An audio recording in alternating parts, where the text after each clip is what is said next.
श्री राम जय राम जय जय राम। श्री राम जय राम जय जय राम। जो है को भवन में पड़ी हुई दशरथ बहुत कोशिश कर रहे हैं मनाने की, लेकिन बात नहीं बन रही है। नारी स्वभाव सत्य कभी कहूं अवगुण आठ सदा वो।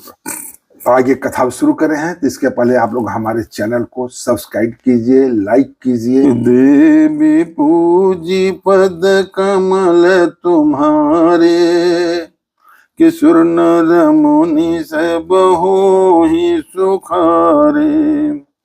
अरे चतन भरत भूपति ही भोरे, अविधि बस कुमति बसी जिय तोरे।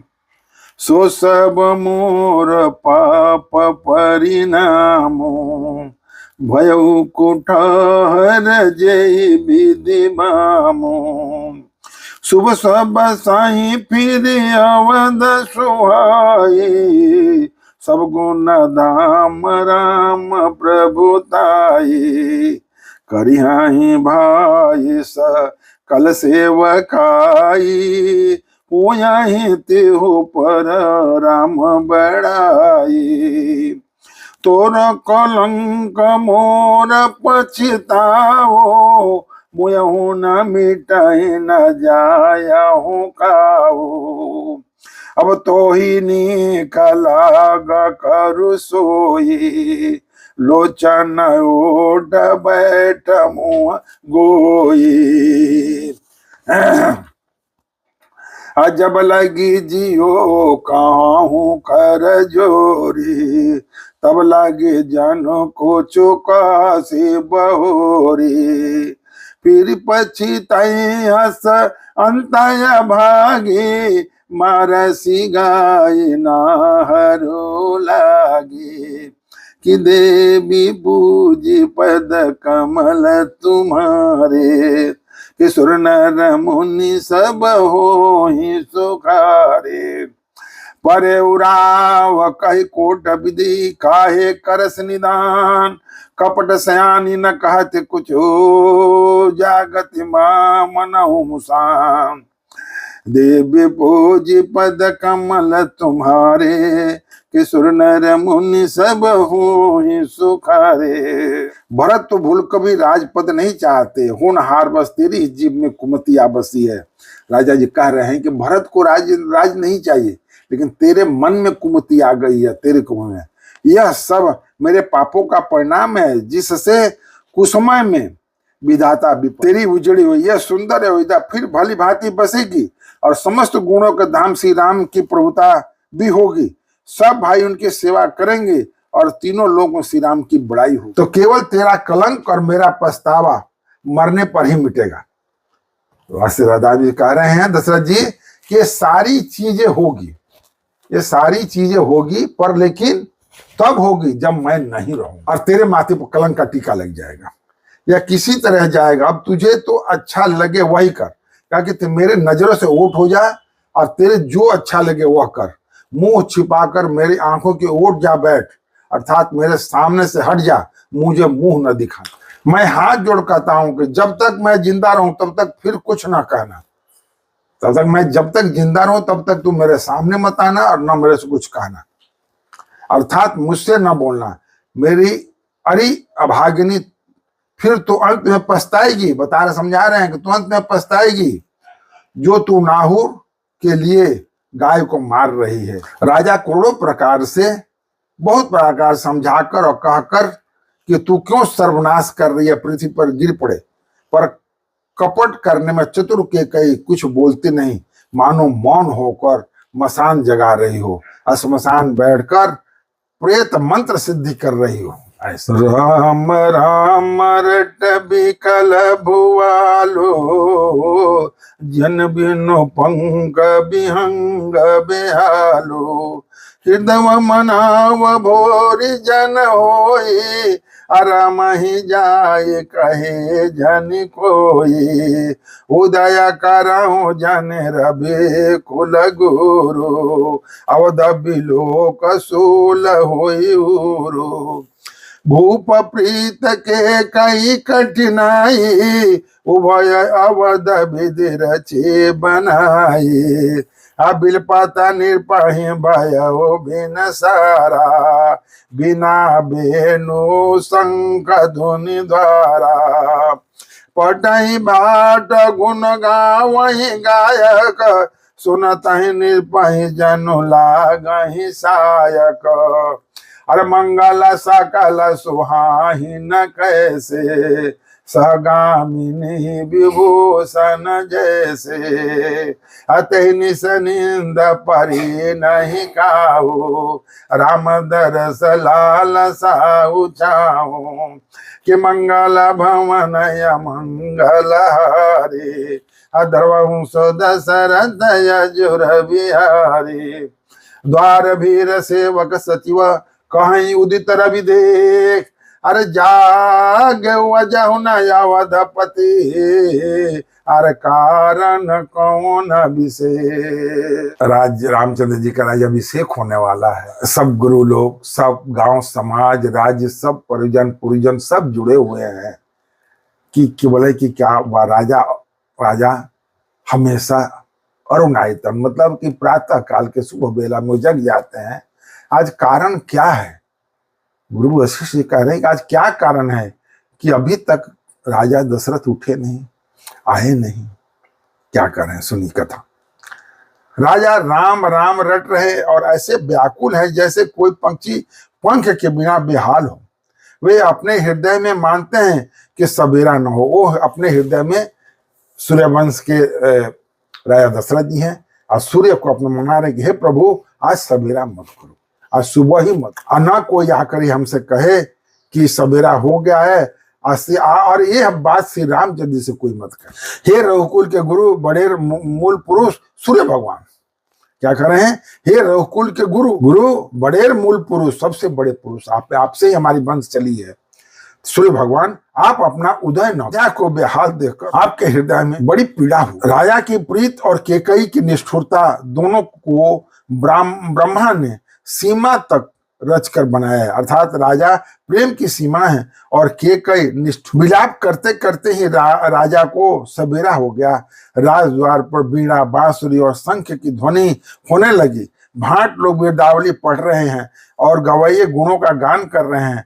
सुनने पर राजा को ये बाण जैसे, घर में पढ़े हैं लेकिन सारे शब्द जो कानों में पढ़ रहे हैं उनको बाण जैसा लग रहा है कि तो सुबह सवेरा हो रहा है और सुबह ही राम को वनवास जाना। राजा को ये सब मंगल साज कैसे नहीं सुहा रहे हैं, जैसे पति के साथ सती होने वाली स्त्री को आभूष। श्री रामचंद्र के दर्शन की लालसा और उत्साह कारण उस रात्रि में किसी को भी नींद नहीं आई। राजद्वार पर मंत्रियों और सेवकों की भीड़ लगी है।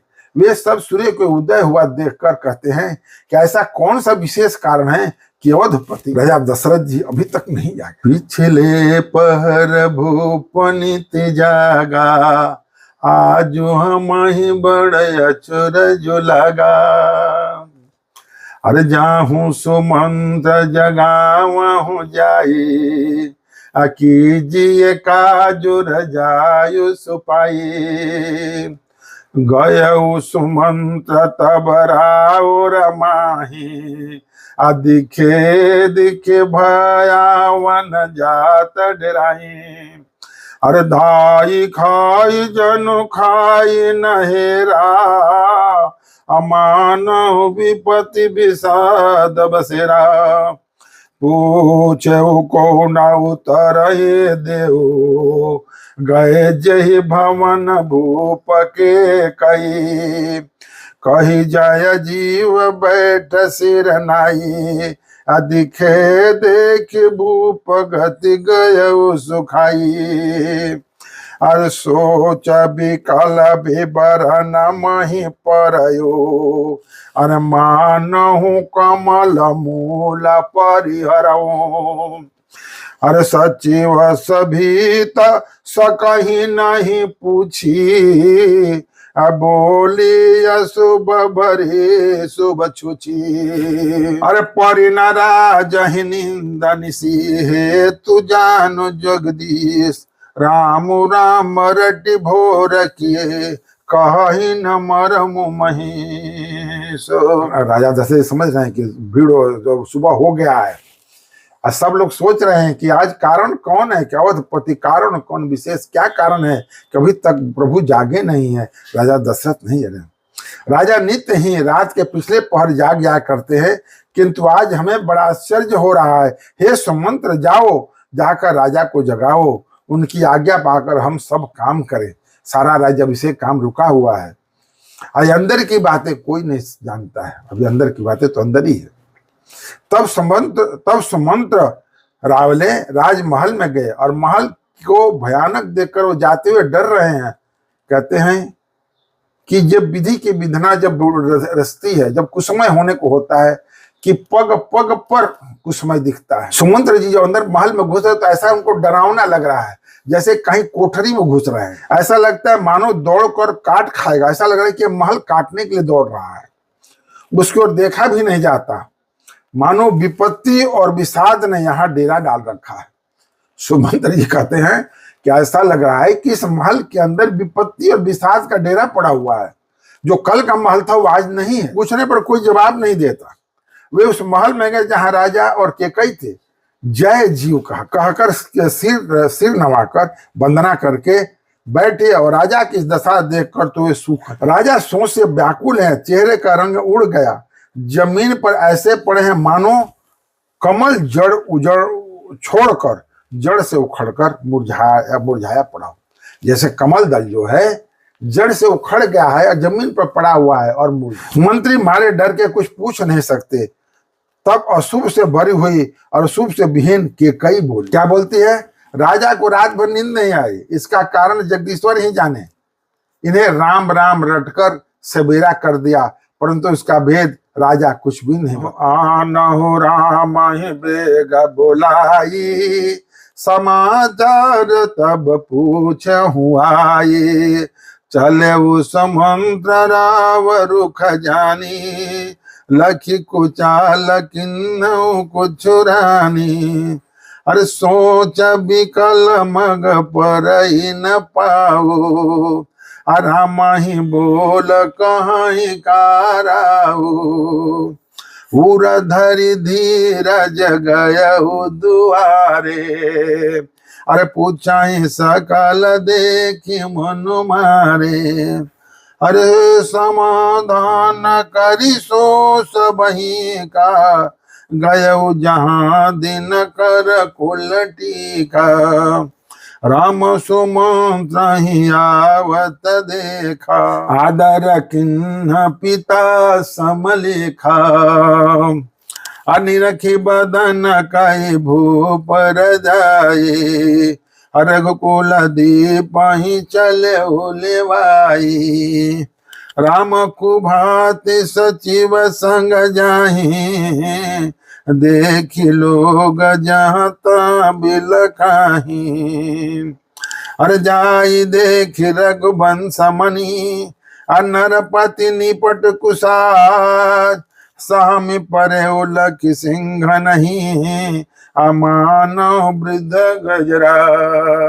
कई कह रहे तुम जल्दी राम को बुला लाओ, तब जाकर समाचार पूछना। राजा का रुख जानकर सुमंत्र जी चले, समझ गए कि रानी ने कुछ कुचाल की है।